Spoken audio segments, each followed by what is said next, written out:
రీతిలో అన్ని దేశాల వారితోటి ఒక సత్సంబంధాలని పెంచుకుంటూ పెట్టుబడిని ఆహ్వానిస్తూ అంతర్జాతీయ స్థాయిలో మన భారత ప్రతిష్టను మరింతగా ఇనుమడింపజేస్తున్నటువంటి గౌరవనీయ మోదీ గారికి స్వాగతం అంటూ వేదిక విచ్చేశారు మన లోకేష్ సారు, అలాగే చంద్రశేఖర్ సారు, మంత్రివర్యులు అందరూ విచ్చేస్తున్నారు. సాదరంగా స్వాగతం. గట్టిగా మీ కరతాళ ధ్వనులతోటి ఒక్కమారు మీ యొక్క పచ్చదనం తాలూకు జెండాలు ఊపుతూ చక్కగా ఒకసారి స్వాగతం చెప్పండి.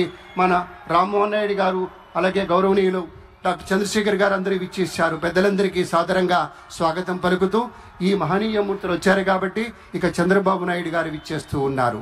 వారి రావడంతోనే ఒకదాని వెంట ఒకటిగా మనకు ఇంతకుముందు మీకు మనవి చేసినట్టుగానే కార్యక్రమం అంతా విస్తారంగా, విపులంగా, చక్కగా, సంక్షిప్తంగా, హాయిగా వెళుతుంది. ఎందుకంటే రాజకీయ వినీల ఆకాశంలో ఒక మహాస్వప్నికుడు ఎవరైనా ఉన్నారా అంటే అది మన చంద్రబాబు నాయుడు గారు. అధ్యయనం, ఆలోచన, ఇవి రెండే కళ్ళు. జనహితం, ప్రజామతం, ఆయన నమ్మిన దేవుడి రూపం. ఆ విధంగా చంద్రబాబు నాయుడు గారు రాబోయే ఎన్నికల కోసం కాదు,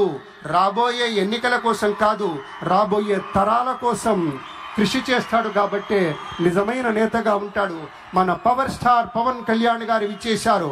గట్టిగా మీ కరతాళ ధ్వనితోటి స్వాగతం చెప్పండి. ఒక నిఖార్సైనటువంటి రాజకీయ నేతృత్వం ఎలా ఉంటుందో వారిని చూస్తుంటే తెలుస్తూ ఉంటుంది. ఒక నవనీతం లాంటి హృదయం ఉన్నటువంటి నేత మన పవన్ కళ్యాణ్ గారు, ఉప ముఖ్యమంత్రి వర్యులు. రసగీతంలా మాధుర్యభరితంగా ఉంటుంది ఆయన యొక్క ఆలోచన సరళి. ఒక ఔదార్యం కనపడుతుంది, ఒక ఔన్నత్యం ఉంటుంది. సదా వందనీయమైనటువంటి ఆదర్శం ఆయన మాటలో, ఆయన చేతలో స్ఫుటంగా కనిపిస్తుంది. కాబట్టే జనసేన మొత్తం ఎంతో విస్తృతమైనటువంటి రీతిలో గట్టిగా, మనస్ఫూర్తిగా మన పవర్ స్టార్కి స్వాగతం చెప్తారు. ఎందుకంటే ఆయన రేపటి రోజు మాత్రమే చూడడు. మన చంద్రబాబు గారిలా ఒక దీర్ఘగామి, దీర్ఘదర్శి. అలాగే ఒక దీర్ఘదర్శిగానే ఉండటం మాత్రమే కాదు, శీఘ్రగామి. అనుకున్న పనులు చిటికలో సాధించుకుంటూ వెళ్ళాలి, దానికి కావలసిన తోటి విజన్ తోటి ముందుకెళ్ళాలి అంటాడు.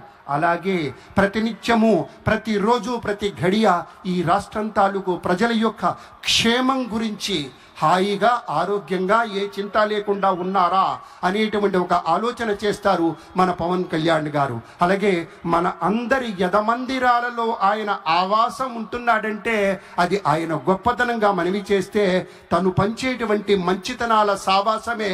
మనమంతా జనసేన మిత్రులారా ఒక్కసారి మీ కరతాళ ధ్వనితోటి స్వాగతం చెప్పండి. అర్ధాతీత మహోన్నత వ్యక్తిత్వానికి స్వాగతం అంటూ మన ప్రీతమ ఉప ముఖ్యమంత్రి వర్యులు శ్రీ పవన్ కళ్యాణ్ గారికి స్వాగతం. పెద్దలారా, మనిషి మనసు కలిస్తేనే ఒక మహోన్నతమైనటువంటి నగిషి నగల ధగాయమానంగా మెరిసేటువంటి రీతిలో నిరాడంబరత అనేటువంటి ఉనికిని నిశ్శబ్దమైనటువంటి విజయంగా మలుచుకుంటూ ముందుకెళ్ళినప్పుడే మనకి సాకారమయ్యేటువంటి దృష్టాంతాలు అనేకంగా మనవి చేస్తూ ఇప్పుడు మరికొంచెం సేపట్లో మన ముఖ్యమంత్రి గారు, అలాగే అనుసరించి ప్రధాని గారు విచ్చేస్తారు. It gives us great pleasure to welcome our Honorable Governor Shri Abdul Nazir ji. A warm welcome to you, sir.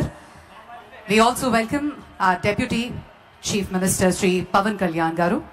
It gives us great pleasure